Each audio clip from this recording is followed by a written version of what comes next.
Hello, you wonderful people, and welcome to another episode of Super-Fanta-Fi. This being the show where I talk about TV shows of the supernatural, fantasy, and/or science fictional genre. For today's episode, I'm going to talk about the season finale of The Crossing. A great season finale. A lot of stuff went down in these episodes, so we're going to break it down bit by bit. First of all, for one, it's kind of a little sucky that Diane, she's like, oh, she built the machine and everything. And yes, she finished it, but she left. But at the same time, it's understandable because it's like, well, she found out Grace isn't there. But still, it's like, oh, you went through something that I guess like Nestor was able to kind of convince her. It's like, you went through the trouble of making sure that these people got to this time period so that they'd be safe. So it's like, are you really just going to abandon them now?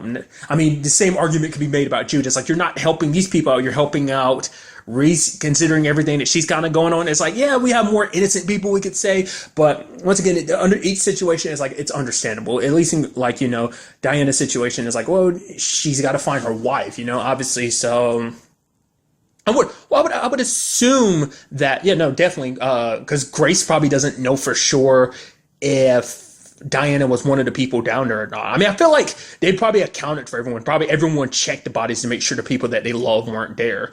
Like I said, that's just the ones who made it through. As we saw, that was a shit ton of people. So, like, there's a lot of people that just got left behind. So, I mean, especially considering Diana and Grace were like the last ones through God, what did they call it? Basically, to get through time, like, since they were the last one through, she probably has a good idea, like, oh, she's somewhere here if she wasn't amongst the bodies. So maybe that's why she decided to go with Nomi even more so, because maybe it'd be easier to track down Diana like that. Maybe, I don't know. I was wondering about that whole Sophie situation too, kind of tying it into Jude, like rescuing Reese, which Reese didn't necessarily need to be rescued because she kind of made it out. She pretty much took down everyone that was in her way by herself. Jude had her back with the last dude, but that sucked because the dude trying to punish her, like bumped it all the way up. But I guess it worked out in the end because he bumped it up like an idiot. He ended up busting her eardrum, so it wasn't as effective anymore. And it didn't seem like her hearing was completely shot. She could hear stuff, but it was just like heavily damaged to the point it wasn't as effective. So she was able to break free, which he had no one to blame but himself for that happening. So.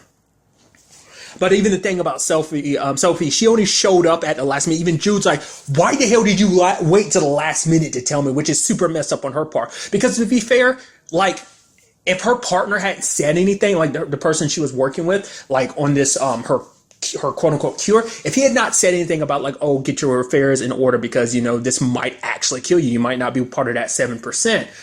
It's only then that she's like, well, I guess, I can't leave Reese there. It's like, that's super messed up. It's kind of like, it's so sucky because it's like, it was almost like Reese was an afterthought because she was so gung-ho about curing herself. She didn't even think about the fact that, oh yeah, I might die and nobody would know about Reese's situation. And it's like, and on top of it, she was sitting on this for a long period of time. At any point in time, you already had your cure. You could have gone to Jude at any point in time. You just picked the worst time to do it. But I guess serendipity and everything, it kind of worked out in the end because Reese was able to get away and she was able to help them because of that whole situation. So I guess it worked out in the end. I even love that whole situation of like, oh yeah, Nectar, this is Reese, I said Nectar, Nestor. Nestor, this is Reese, this is Nestor. It's like, hey, it's like, oh, her hearing's a little messed up. She's like, no, my hearing's fine. I heard you just fine. I heal pretty quickly. I just don't care. And it's like, oh, ugh. I was like, okay. I was like, I thought so. I was like, that would kind of be sucky if she was deaf forever. But I was like, no, she heals quickly, doesn't she? So, I mean, because I forgot she had the whole gunshot wound. So we've seen like her healing capabilities, that was kind of neat. I am curious, like, how much could they not recover from? Like, there's those weapons they have in the future that she used on her escape. Are those, like, to kill weapons, or are those more like a knock you unconscious weapon? I kind of assume maybe knock you unconscious, but I assume, considering the fact is their whole thing is about kind of dominating the human race, I kind of feel like they have weapons that kill. So I don't know if those specifically kill or not. So I don't know if Reese killed all those people when she was making her escape or not. So kind of wondering, like, to what extent would it take to take down an Apex? I mean, I feel like it's not impossible. It's just something you got to like put in place. Like, you probably got to do a little work, but I think their healing factor isn't like crazy strong. We're not talking Wolverine or Deadpool here, but it's probably strong enough. I mean, well above a normal humans, obviously, but still. Because even then, it takes a little while for both her hearing and like the bullet wound to heal. So it's not like it's crazy fast, but it's fast enough. There is a whole situation with Sophie too about the cure. I honestly was like, yeah, it could either go either way with Reese and that whole situation. Reese could either like let her. I was thinking like Reese was going to think about it and then give it to her. I was kind of leaning more that direction. But I was like, I could easily see her, and she ends up breaking. I was like, I'm not too surprised because for her, like she escaped a future where Apex is in power, and like she didn't want to bring that here. That was the whole point. She's like, the fact of the matter is you don't want to be like me, because I guess becoming Apex, I mean, and we haven't really see it. Like obviously I'm skipping around but the whole Sophie situation. Turns out she is part of that 7%, but I guess it's a situation of you don't know what it really means to be Apex, to be turned into Apex. Like I said, I'm still not 100% sure how their whole situation works. Like are you born Apex? Like obviously once the gene kind of activates and you are an Apex, do they give birth regularly like any other human being? Can they just turn any other human being into an Apex? Do they even bother? Do they even bother looking for that genetic code anymore? Or is it just kind of like any humans that have that code have already become Apex, so anyone else that doesn't have that other 93%, who cares, enslave them, do whatever you want? That's what I'm curious about that whole situation. So that's still something that's kind of like unanswered about like how, I mean, we still know next to nothing about Apex society in itself. So just that they're the bad guys and they're kind of borderlining putting the human race to extinction. So, but the point is like, it's going to be interesting to see what could potentially happen to Sophie, because she might not be the same person anymore. Because even it seemed like at the end, it's not like she was all happy about it. I mean, at first it's kind of like, oh yeah, I'm healthy and fine. But when she wakes up at the end, it's kind of like, it's hard to tell whether she feels 100% like herself or not, or whether, because this is all about making sure that Apex, like taking that, it's that situation of like, is it bad? Like, who's in the wrong here? Is it Reese? Is it Sophie? Because Sophie knows what the future holds, but she takes that anyway, knowing that it could potentially, it can save you, but it will potentially lead to the future that literally all these people were trying to run from. You're basically helping ensure that it happens. So it's like, is Sophie, I keep saying Sophie, I think that just keeps screwing me up. Darn you, Final Fantasy 8. But Sophie, it's like, where's the name Sophie too? I always thought it was Sophie. Is it Sophie? I don't know. I'm going on a tangent. I do apologize. But is it selfish, Sophie, to want to live if it means creating, like, who's in the wrong in that situation? It's a tough choice in that situation, so.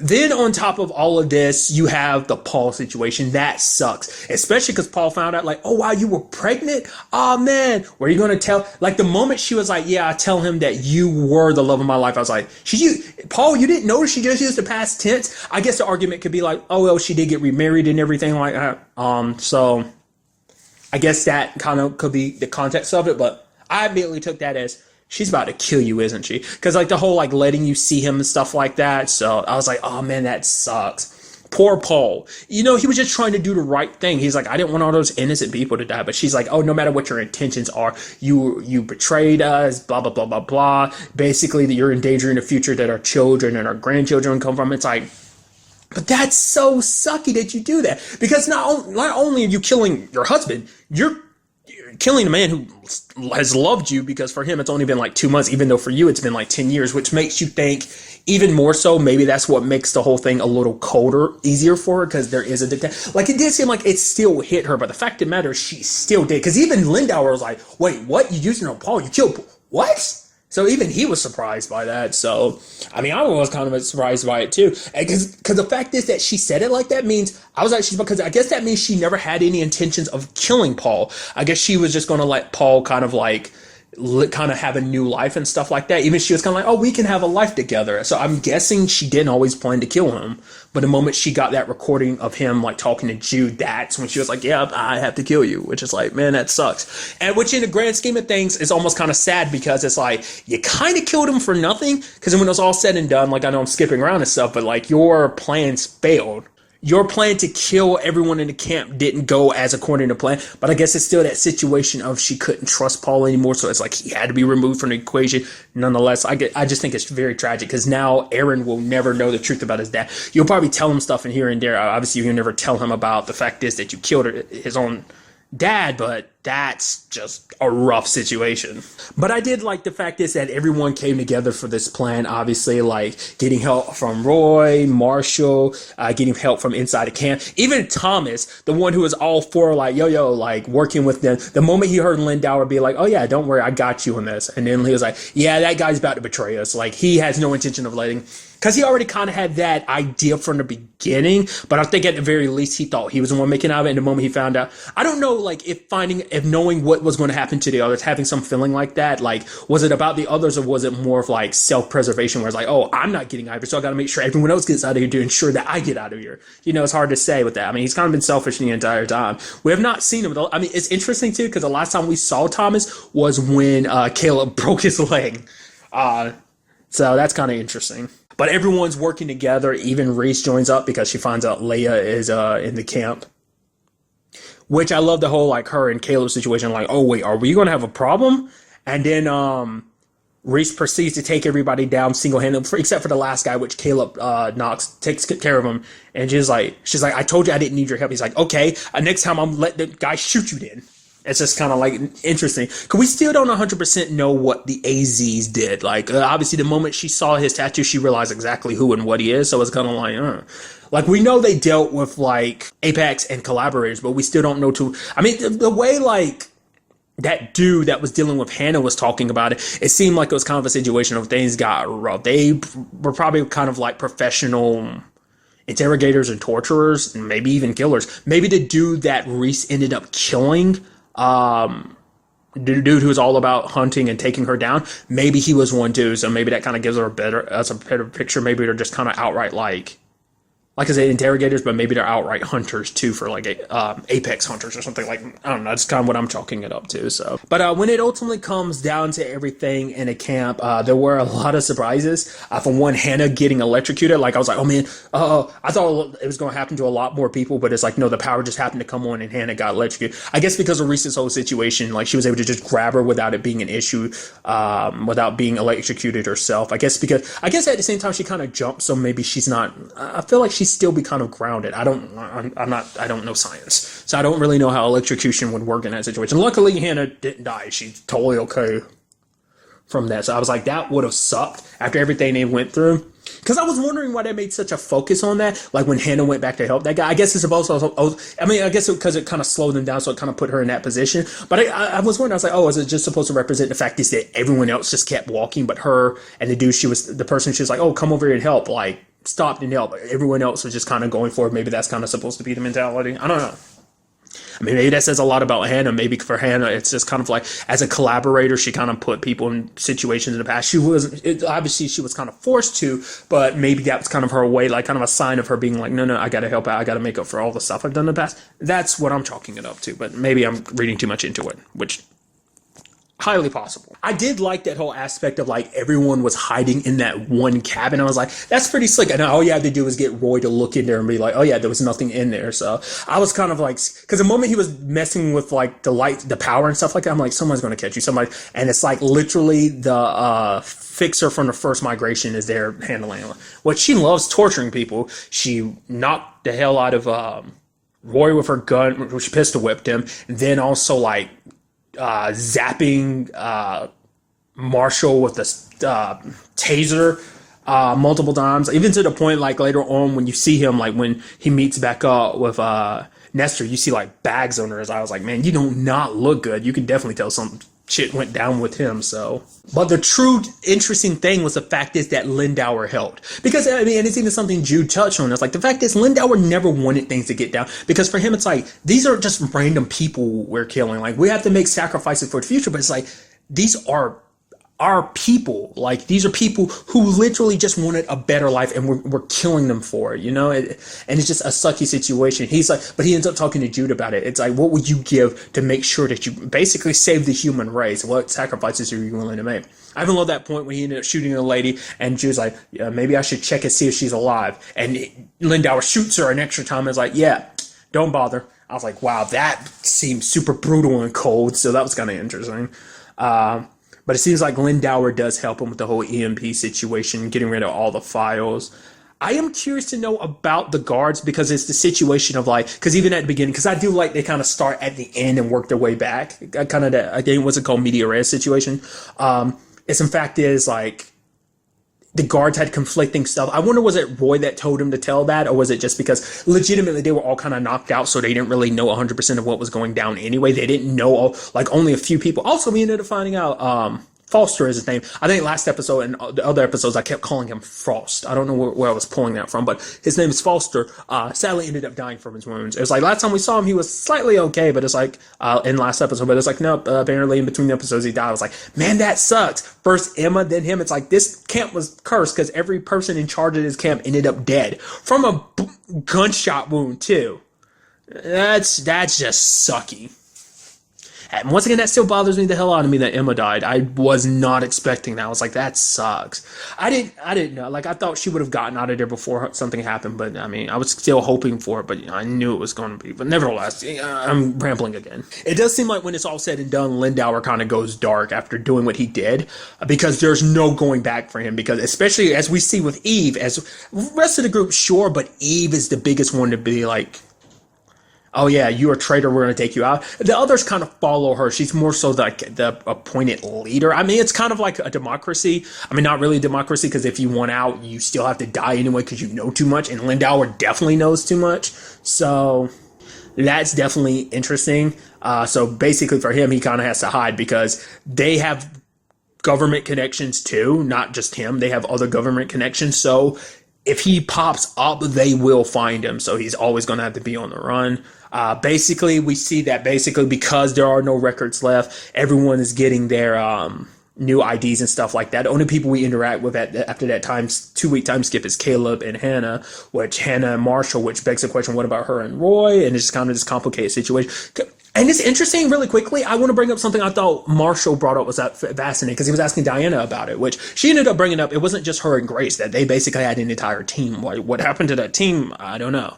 They might have been the only 2 people left. That team might still be back in the... I mean, they were the only ones really there operating machines, so I can only assume that it's only them left at this point in time. But nevertheless... Well, not unless they actually were a part of the original migration. I feel like she would have said something about that, but nevertheless.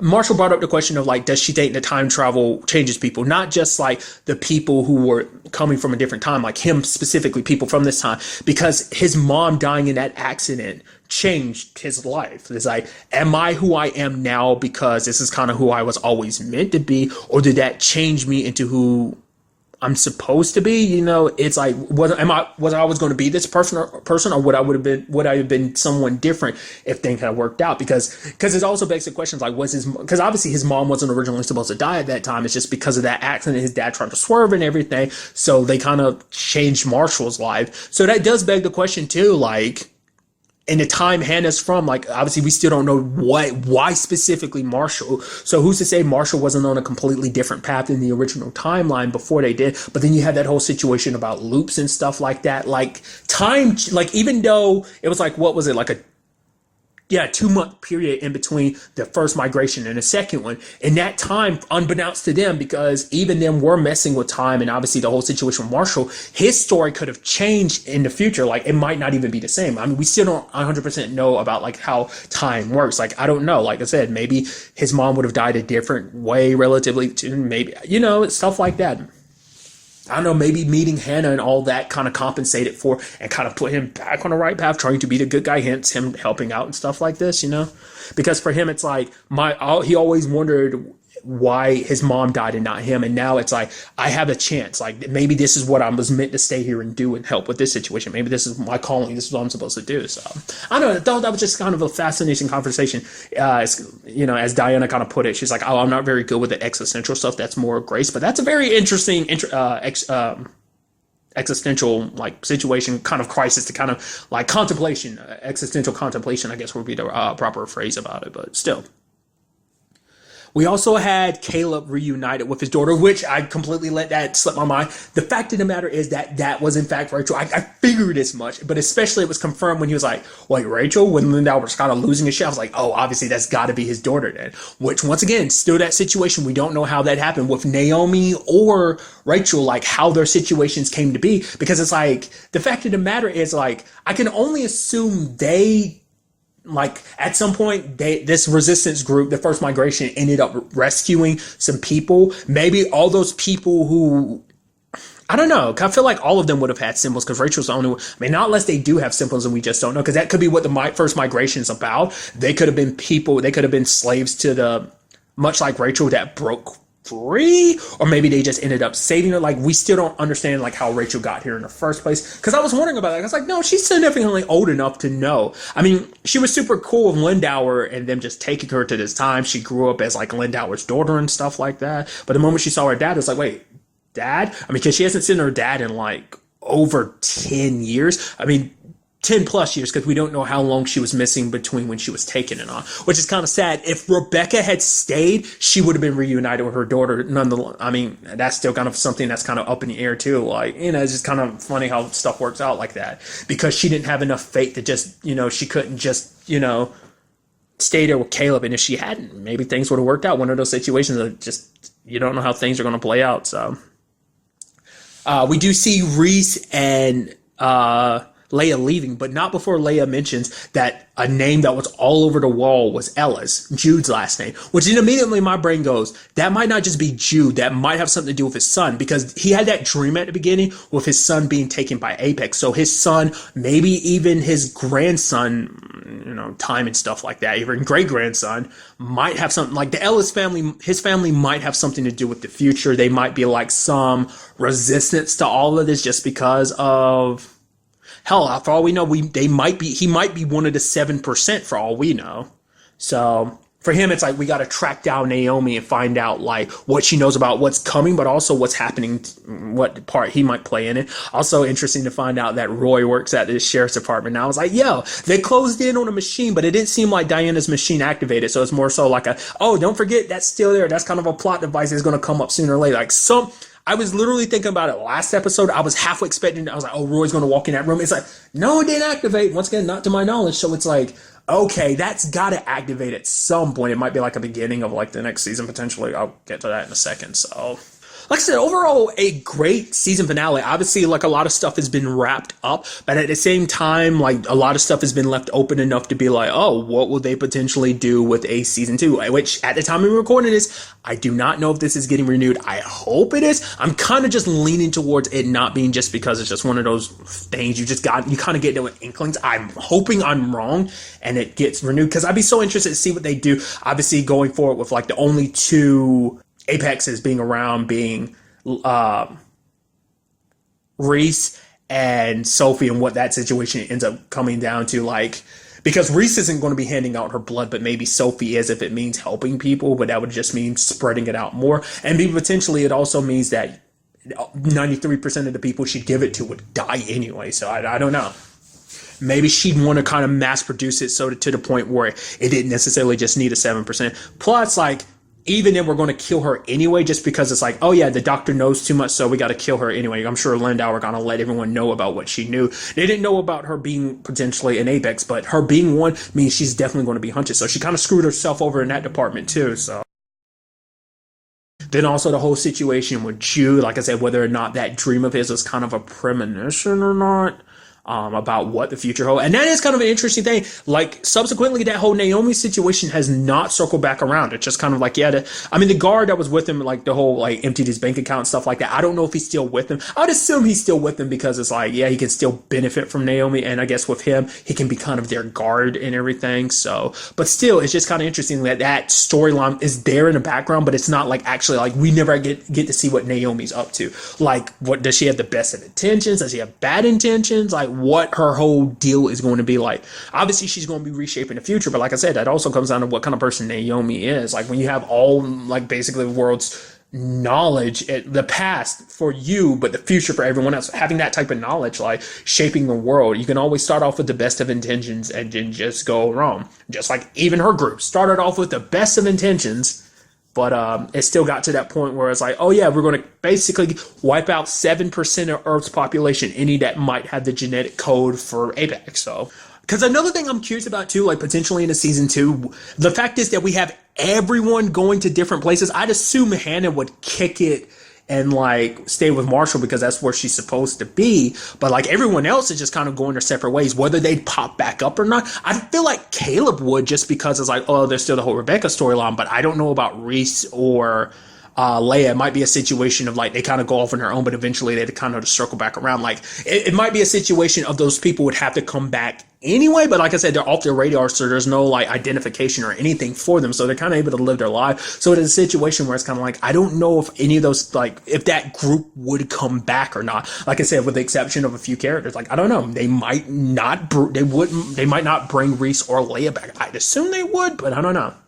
Like I said, I feel like Caleb and Rachel would make some most sense. Because the interesting thing too is like we don't know about Rachel's situation. Like I said, what her whole deal is when it comes to like what she was captured and what she went through and like what her whole deal is all about.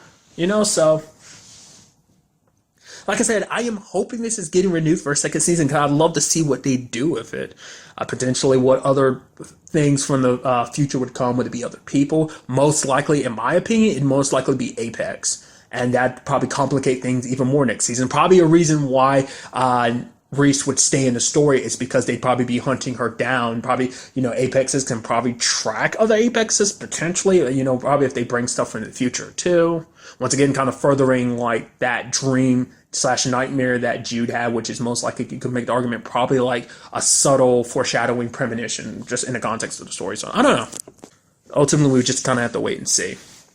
But really, that's all I wanted to talk about in this episode. Till the next time we meet, be happy, be safe, live life to the fullest, and enjoy it. Good day and goodbye.